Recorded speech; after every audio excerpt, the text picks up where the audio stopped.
This is Matthew McConaughey, Natalie Portman. James Patterson, Michael Ian Black, and you are listening to Five questions with Dan Schawbel.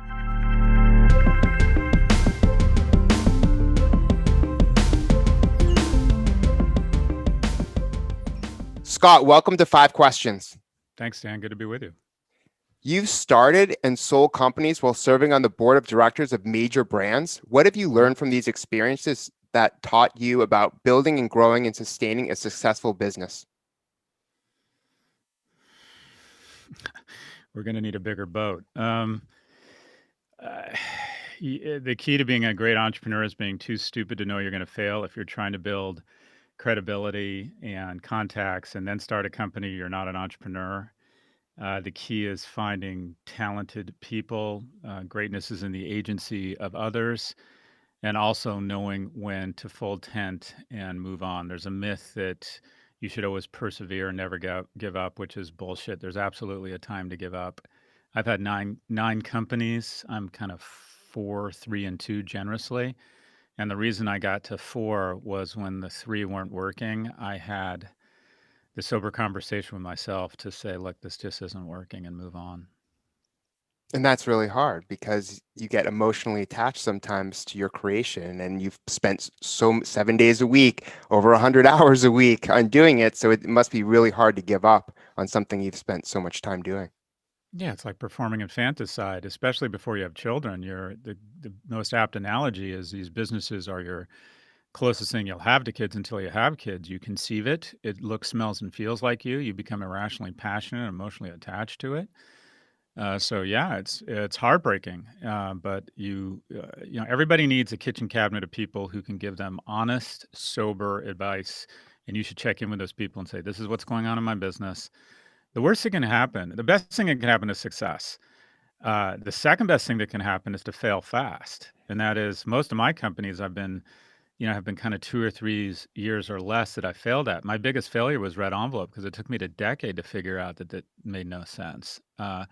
And then obviously the worst thing is what I just described. You fail slowly. So failing fast is a blessing in disguise, but you are part of that. You need to, I'm not saying give up at the first sign. You obviously have to break through barriers, and perseverance is important, but there is a time to say, is this working? Should we move on? Speaking of heartbreaking, the COVID-19 pandemic has exacerbated economic inequality. I'm sure you agree on that. You've talked about it publicly. The World Bank estimates that as many as 150 million Americans will be in extreme poverty this year as we continue to face business closures, a recession, and a public health crisis. I always tell this stat to my friends and family, and they are just shocked, and it really puts things in perspective for them. What do you recommend to people who have been most harmed under these circumstances, and to companies and policymakers on how to solve this problem? Well, the first is to people who want to change things is to vote. The demo in democracy is either working really well or not well, and that is the people who vote, basically senior citizens, wealthy people, and also 400 families are responsible for 50% of the contributions to a presidential campaign, and they speedball that influence with think tanks and PACs. And what do you know? Taxes on the rich have gone down. The percentage of wealth that the young under the age of 40 control has been cut from 19% to 8%. The percentage of wealth of the bottom 50% has gone from 4% to 2%. So the democracy is working too well, and that is the people who control the voting and our elected officials, the shareholder class, are killing it. America used to be about trying to get people rich. Now, slowly but surely, America has become about keeping rich people rich because they are the ones that vote. They are the ones that control what has become a coin-operated electorate. So the first thing is to vote. And the second thing is for the rest of us who are blessed or fortunate enough, and I'm not a modest person, I think I'm talented, but a lot of, I would say kind of 51% of my success comes from luck, being born a white male heterosexual in the era I was born in. We have to decide, are we comfortable with a society barreling towards 3 million lords being served by 350 million serfs? It's gotten to the point for just self-preservation at some point when 6 families in America are worth more than the bottom 50%. The bottom 50% decides to take that wealth away, that's the easiest means of doubling their income. So at some point, it becomes about self-preservation. These levels of income inequality historically have always repaired. That's the good news. The bad news is they typically repair via three mechanisms: war, famine, or revolution. So I think it's in everyone's interest to figure out a way to express more comity of man and not create a permanent underclass that's vulnerable every time we have a crisis. So one, vote, and two, the wealthy have to decide, is this the world we want? Great point. And the way I think about this is it's short term versus long term. Short term, all the most wealthy, most powerful people are thinking, I need to get as much as I can. I need to be as greedy as possible, take, take, take, take, take. But what they're really doing, they're creating the world that they don't even want to live in, because they're going to have gates upon gates and moats and crocodiles to protect themselves from all these people who they've suppressed for so long. And is that the world they want to live in the future? Yeah, agreed. And to a certain extent, our elected officials are supposed to prevent a tragedy of the commons and think long term, because no wealthy person is going to disarm unilaterally.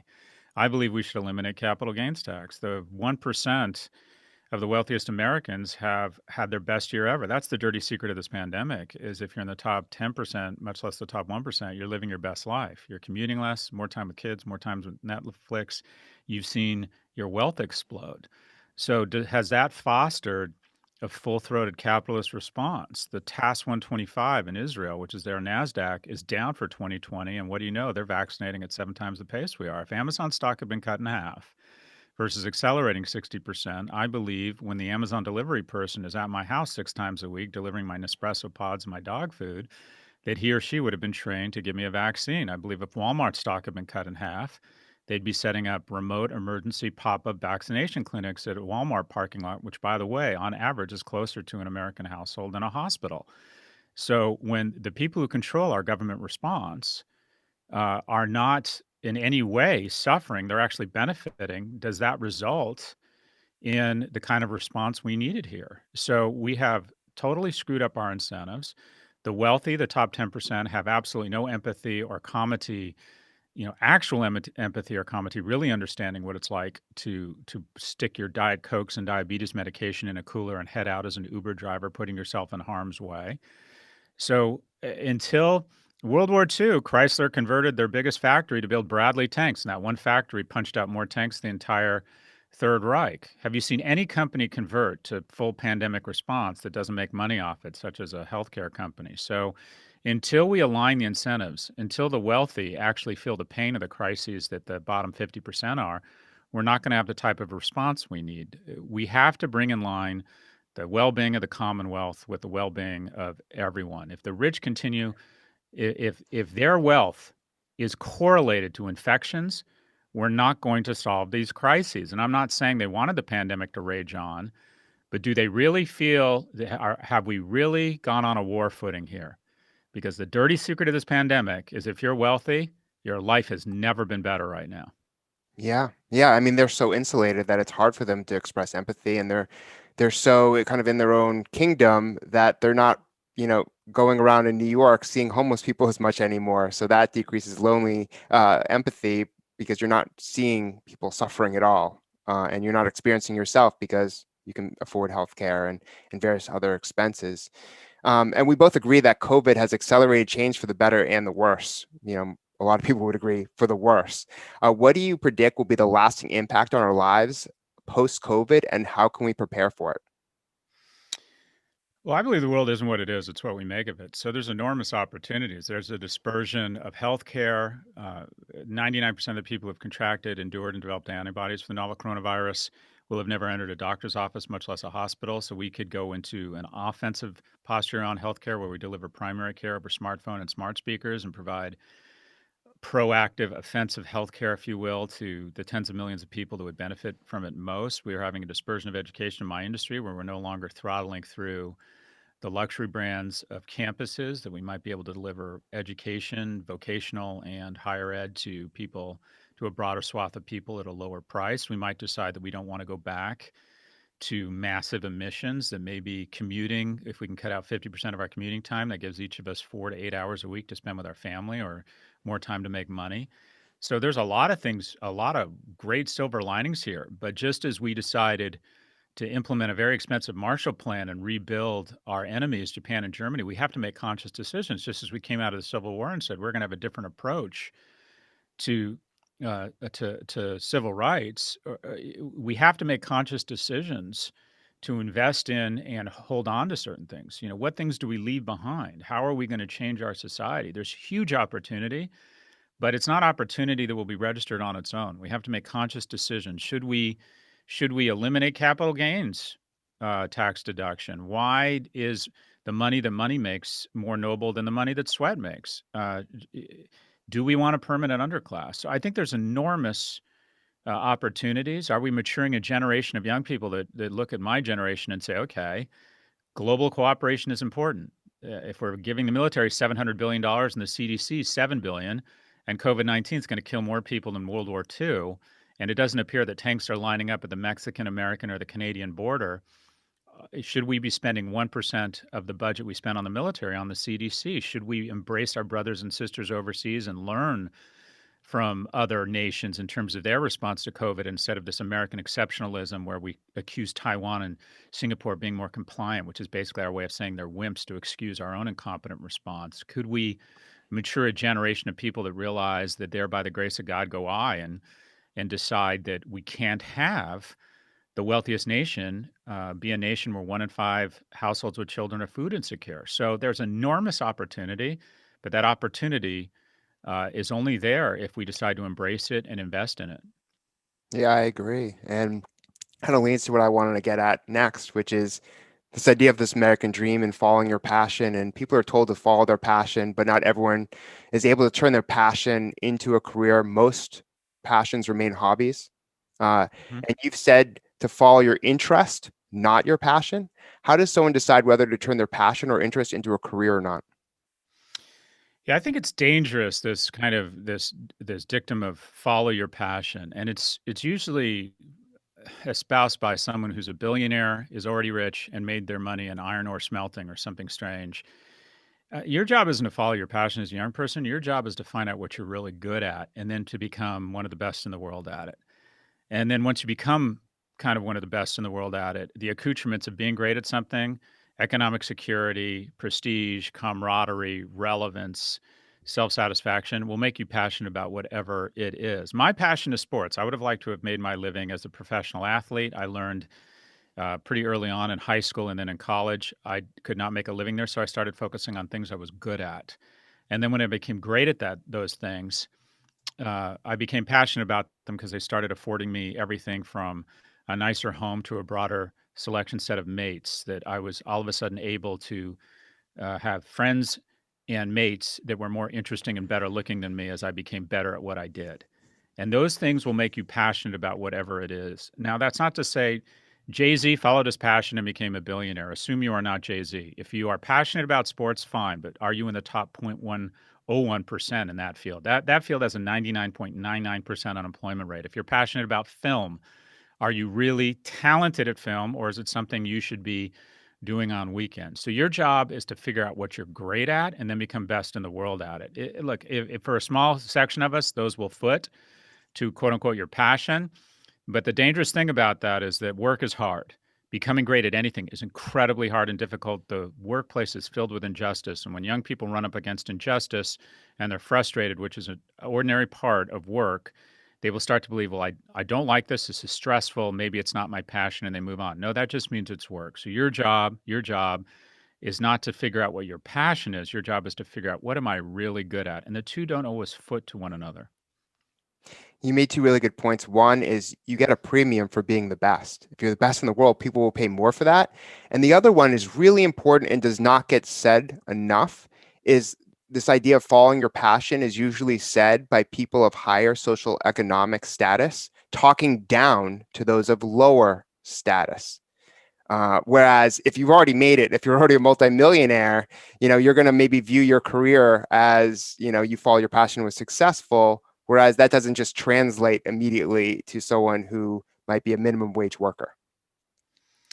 Yeah, I just, this kind of hustle porn industry that says, quit your job and go work for Jeff Bezos for free. Well, okay, what if you're a single mother? I mean, Look, there's a certain reality around, I think in a capitalist society, everyone has an obligation to develop economic security. And it sounds boring, and everybody likes to think, well, if I pursue what I love, that's just going to happen. No, it doesn't. You have to have a plan. It's really hard and it's really competitive out there. And so I think you need to ask yourself, all right, what am I great at? What will people pay me for? What do I don't want to say, what do I enjoy or what do I not hate? I'm not saying tax lawyers don't grow up. You don't hear an 8-year-old saying, I'm going to be a tax lawyer. Or you're going to be an astronaut, you're going to be a fireman, I'm going to be a tax lawyer. But those tax lawyers who have incredible skill and can navigate tax law and understand how to write well, understand how to communicate to clients, they end up flying private and doing really interesting things with really interesting people, which makes them passionate about tax law. So it's not again, your job as a young person, zero in on what you're good at and get great at it. And I promise you, once you're great at something, you're not going to go, oh, I know I'm great at this, but I just don't like it. Being great at something is a self-fulfilling prophecy. It makes you love it because it's just something. It's tremendous self-affirmation, the accoutrements of being great at something. So that's your job. We're all passionate about film. We're all passionate about music. We're all passionate about sport, or most of us are. Just recognize if you go into those industries, because industries are asset classes and they become over or under invested. The passion fields, publishing, going to work for Vogue, opening a nightclub, opening a restaurant, just recognize that if you decide to do that, the return on your invested capital, grit, brain damage work, will be lower than other industries because those asset classes are over invested. More people are going into those industries than should. So if you can, I always say kind of the sexier the job, the lower the ROI. So just keep in mind, if you just can't help it, you want to go be in soccer and you weren't a great soccer player, so you're going to go into coaching. 99% of coaches make less than $40,000 a year. So you better get a lot of psychic income because your return on investment is going to be much lower than the person who decides to go into an industry that's not considered as sexy. Makes sense. I mean, these are just the facts, right? And I think it's a great awakening to realize that, hey, something that you're pursuing, the probability of making money and building a career is lower than others, but it's not impossible. We're not saying it's impossible. People have done it before. And speaking of advice, what is your best piece of career advice?